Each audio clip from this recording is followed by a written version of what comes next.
আমার নবী বলে মায়ের মনে ব্যথা দিও না।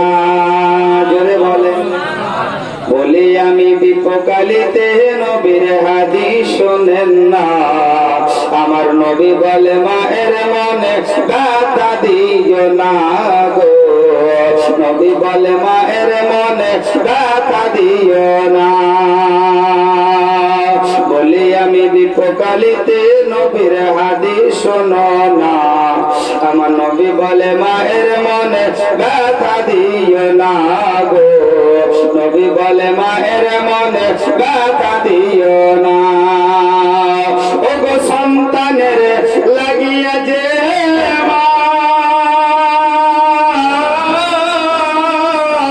ভিজা জায়গায় শুয়ে রাত কাটায়। জোরে বলে। কারাই না। হ্যাঁ, এখন চোখ মুখে আছে, ভালো ঘরে বিয়ে হয়েছে, শ্বশুরের অবস্থা ভালো, আর শ্বশুরের অবস্থা নিয়ে মা বাবার ব্যবস্থা করছে। ওই ছেলে যদি কপাল ঠুকি ঠুকি ঠুকি ঘরটা এত উঁচা করে ফেলে, তাও আল্লাহ জান্নাতে যেতে পারবে না। আমি বলছি পশ্চিম বাংলার আরো বড় বড় মৌলবি আছে, জিজ্ঞাসা করবেন, মা বাবাকে যদি কোন সন্তান কিঞ্চিত পরিমাণ দুঃখ দেয়, যদি আমার মতো মৌলবিও হয়, ওই মৌলবি জান্নাতে যেতে পারবে না। তার ইবাদত বন্দেগী আল্লাহর দরবারে কবুল হবে না। তাহলে ইবাদত বন্দেগী কবুল করাতে গেলে, সুবহানাল্লাহ, দান খেরাত কবুল করাতে গেলে, হজ নামাজ কবুল করাতে গেলে নিজের মা বাবার সঙ্গে ভালো ব্যবহার করতে হবে, নাকি বলছেন? কিন্তু মা বাবা আপনাদেরকেও ভালো হতে হবে। বাড়ির বৌমাকে ডাকছেন তো মনে হচ্ছে থানা দারোগা। আচ্ছা না, এরকম শ্বশুর? হ্যাঁ, একবার চোখকে গরম হয়ে তোর বাপের বাড়ি পেয়েছি, অমুক পেয়েছি। হ্যাঁ, তো বা সুবহানাল্লাহ, বৌমা যখন বাড়িতে ঢুকবে আপনি মনে করবেন আপনার বেটি এলো, আর শাশুড় মানে শ্বশুর শাশুড়িকে সুবহানাল্লাহ ওই বৌমাকে মনে করতে হবে শ্বশুর বাড়ি এলাম, আমি নতুন করে আবার আমার বাপ মা পেলাম। যদি বউ নিজের শ্বশুর শাশুড়িকে বাপ মা মনে করে, আর বাপ শ্বশুর শাশুড়ি যদি বউকে নিজের বেটি ছেলে মনে করে, ওই বাড়িতে ঝগড়া হবে না। কিন্তু বিয়া করার পরে মা বলছে যে আমার বেটা ইনকাম আগে মাসে 12,000 দিচ্ছে, এখন কেন কমছে? মা তোমাকে বুঝতে হবে, ও একাই ছিল, এখন দুবাই হয়েছে, এখন 12,000 তোমাকে 10,000 দিবে, 2,000 দিবে নাকি? এদিকে সুবহানাল্লাহ মা বলছে বেটার টাকা কমে গেল, আর বহু এদিকে বলছে যে আমার স্বামী ইনকাম করছে, তার বাপ মা সব দিচ্ছে। এইটা বিবাদ, এইটা হচ্ছে ঝামেলা। মা বলছে যে বেটা টাকা দেয় না, আমাকে বহুকে দিছে, আর বহু বলছে, স্ত্রী বলছে যে মা বাপ সবইকে দিছে, আমাকে দিন। এরকম মনোভাবনা নেবেন না। শ্বশুর এবং শ্বশুর মানে শ্বশুর শাশুড়ি, বৌমা সুবহানাল্লাহ একে বেটির চোখে দেখবেন, আর বৌমা শ্বশুর শাশুড়িকে তোমরা বাপ মার চোখে দেখবা। ওই বাড়িতে সুবহানাল্লাহ ঝগড়া হবে না, ওই বাড়িতে আমার আল্লাহ পাকের রহমত বর্ষিত হবে। জোরে বলেন। ওগো সন্তানের লাগিয়া যে মা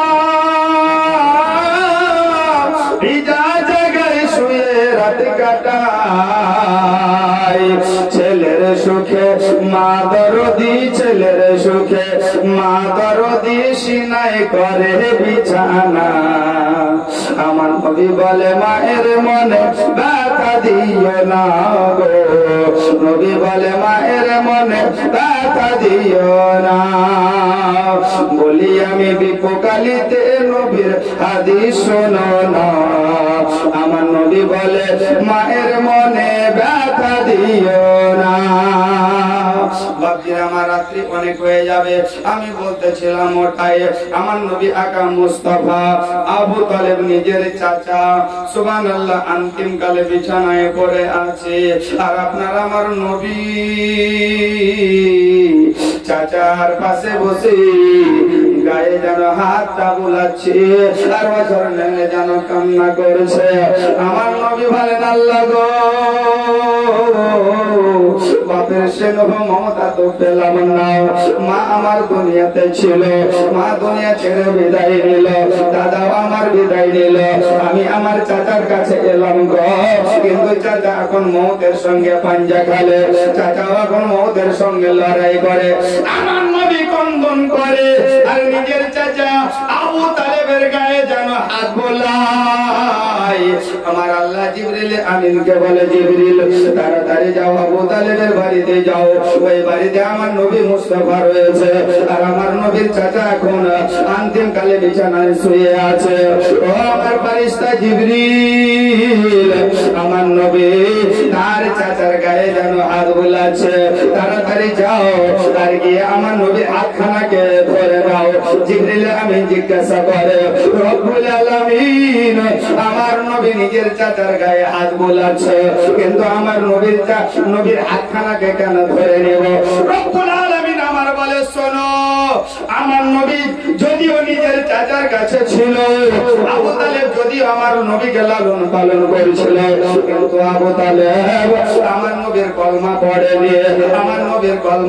নিয়ে আমার নবী আবু তালেবের গায়ে হাত বোলাচ্ছে, যাতে করে আমার নবীর পবিত্র হাতখানা আবু তালেবের পায়ে না লেগে যাও।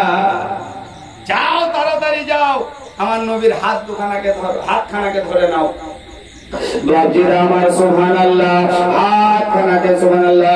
জিবরিল আমিন আল্লাহর হুকুমে সুবহানাল্লাহ, আল্লাহর হুকুমে যেন এই আবু তালেবের বাড়িতে উপস্থিত হয়ে গেল। আবু তালেবের বাড়িতে উপস্থিত হয়ে গেল, আমার নবী মুস্তাফাকে যেন সালাম দিল।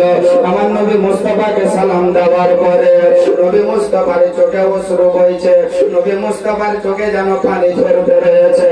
আল্লাহর নবীকে দেখে জিবরিল আমিন নবীকে আমার সালাম দিলেন। আমার নবী ওই অবস্থাতে জিবরিলকে বলে, জিবরিল এই সময়তে তুমি কি সংবাদ নিয়ে এসেছো? বলে, ইয়া রাসূলুল্লাহ নবী গো, এই সময়তে আমি কোন সংবাদ আনিনি। ইয়া রাসূলুল্লাহ, এসে আমি আপনার হাতখানাকে ধরলাম। আল্লাহর নবী বলে, জিবরিল কি সংবাদ এনেছো এই দিনে, এই বিপদের দিনে? দেখো আমার চাচা বিছানায় বসুয়া, আমার চাচা মৌতের সঙ্গে যেন লড়াই করে, আমার চাচা যেন মৌতের সঙ্গে যেন লড়াই করে, আমার চাচা দুনিয়া থেকে বিদায় নেবে।